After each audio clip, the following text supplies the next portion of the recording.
Only a handful of people know how it feels to travel faster than sound. It's hardly an easy ride. Get ready for the ultimate speed high. If that don't turn you on, you don't have a switch.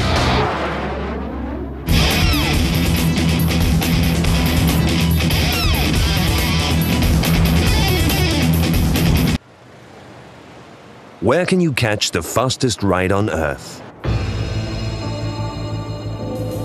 Military pilots from all over the world come to this little airfield in South Africa called Thunder City to train on supersonic jets. But most of its customers are civilians. Stuart Rose, a 54-year-old British businessman, is about to shell out $10,000 for the mother of all joyrides. I think somebody said to me, why am I doing this? Somebody once said to me that flying is the best fun you can have with your pants on. So how does that for an answer? Rose's ride? A British fighter that flies at more than twice the speed of sound. The Lightning. Rose's pilot? Dave Stock, a veteran of the South African Air Force. There's just no comparison to the Lightning today, tomorrow or beyond. It's like sitting on the front of a missile. I'm a bit apprehensive, I won't deny it. I mean, this is a serious plane and this is a serious experiment for me. This airplane will bite you. At low speed, it'll bite you hard. You've got to be really careful with what you do. If you break your concentration for seconds, the inertia will catch you and you just won't be able to clear the ground. You know, there's an old saying, there are old pilots and bold pilots, but no old bold pilots.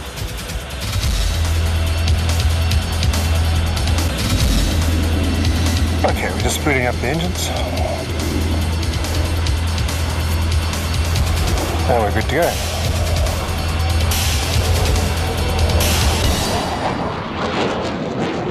Rose is 3 minutes from the supersonic edge.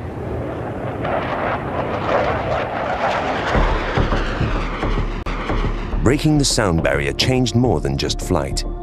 It revolutionized design. Building a faster aeroplane is not enough.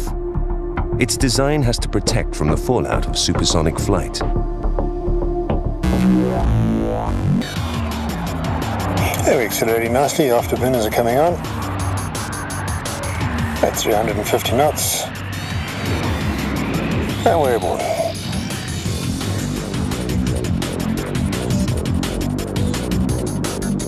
We're going to accelerate. We'll go straight up into the vertical. And they went straight up, and we reached 15,000 feet in about 8 seconds. Oh, fantastic. And that's what I call power. The Lightning climbs at 250 meters a second, from runway to 15,000 meters in 1 minute. There are not many airplanes you can go vertical straight after takeoff. There's one of the few that can do. The Lightning is the rocket ship. It's like driving a Formula One car.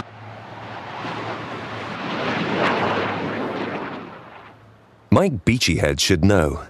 He drives fast cars, fast motorcycles, fast boats, and fast aeroplanes.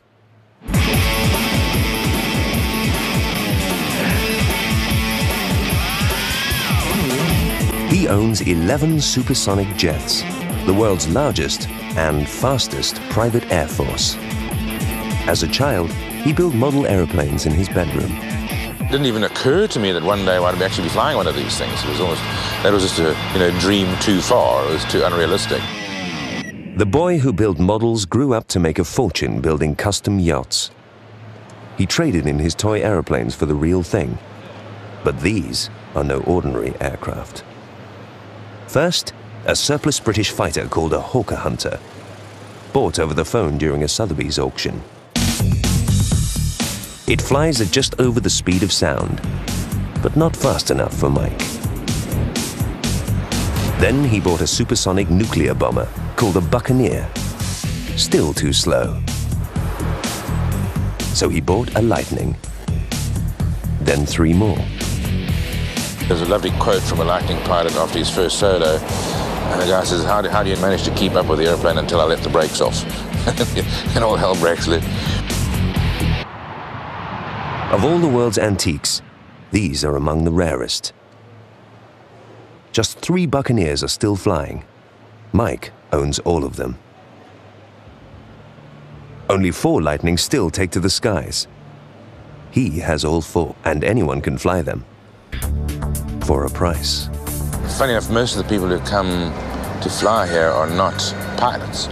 They're just guys who really just want to experience the rush, who love the machines. They just have this great love of, raw power and noise and, that's what it's about. We're turning right on course for the military flying area. And if you put your hand and feet around, you can take control. Carl, thanks very much. Okay, how does it feel? Feels absolutely fantastic. So light on the touch, that's quite amazing. Crossing 21,000 feet now, we're cleared up to 29. So you have to wait till you're offshore before you break the sound barrier, do you? Yeah, if you look out just to your right-hand side, we need to look at the coastline, head for the coast. Once we cross the coast, we can go supersonic. So I expect this thing drinks fuel, does it? It sucks gas. We've just about come up for end of transfer of the ventral tank. The cooker's in the back. You'll be blowing about 500 litres a minute out the back end. That tank going out in 6 seconds. It's like the forbidden fruit.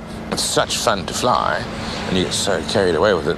You must discipline yourself to look at the field, because if it goes quiet on you, it glides like a manhole cover, and it's not going to be much fun.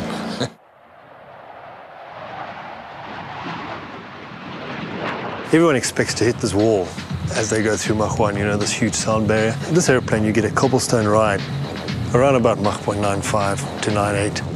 You feel that cobblestone effect? Feels like we're on a horse and carriage on a cobblestone road. It's the transonic effects coming up from Mach 1 shortly. So I can feel a slight buffet. Yep, that's the cobblestone effect. If we slow down, it'll disappear. If we speed up, it'll disappear. But once you go through that and you actually get supersonic, it's absolutely smooth and very, very quiet, which is sort of disconcerting for anyone who's been expecting this huge bang as they go through the sound barrier. We're crossing the coastline. We can just ease the nose over and we're going to go supersonic. Fantastic.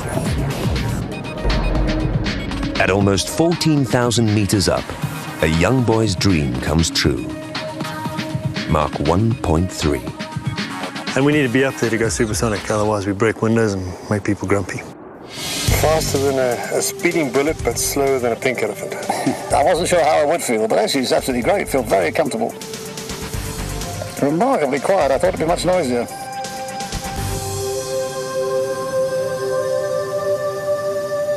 Then we descended down to low level on the sea. If you're doing 500 knots at 50 feet off the deck, well, there's not much room for error. But it's one of the greatest feelings, because it's amazing. The moment you climb to even 300, 400, 500 feet, that speed sensation goes away. So low is exponentially more dangerous, but it gives you an incredible rush. That's it. You look at the gas now, it's just about gone. So it's time to go and land. With such small wings, the Lightning has less lift at slow speeds, so it has to land quickly, almost as fast as a Formula One car. There we go, touchdown, drag chute. And that's the Lightning. Amazing. Dave, I haven't had so much fun for a long time. Thank you so much. Any idiot pilot can jump into one of these things and make someone ill or feel very uncomfortable in a heartbeat. That's not the point. The point is to make a person really enjoy it and love it and remember it forever. Scared, whatever. It was fantastic. It gave me a great ride. Fantastic. I'm coming back next. It's good enough. I'm coming back next year. It's like climbing Everest. Why do you climb Everest? Because it's there. Why do you go supersonic? Because it's there. It's the sound barrier. And there are so few people who've been supersonic. It's like going to space. It's just one of the greatest rushes of all time, when you spool the engines up and then you light the afterburner, and then it's just, great fun. Dogs bark, babies cry, noise, and you just pins your ears back and off you go. Supersonic flight is one of the world's ultimate speed highs. But push things too far, and even the most advanced aircraft may not be able to pull back. from the edge. But for speed freaks, going supersonic will always be the world's most extreme ride.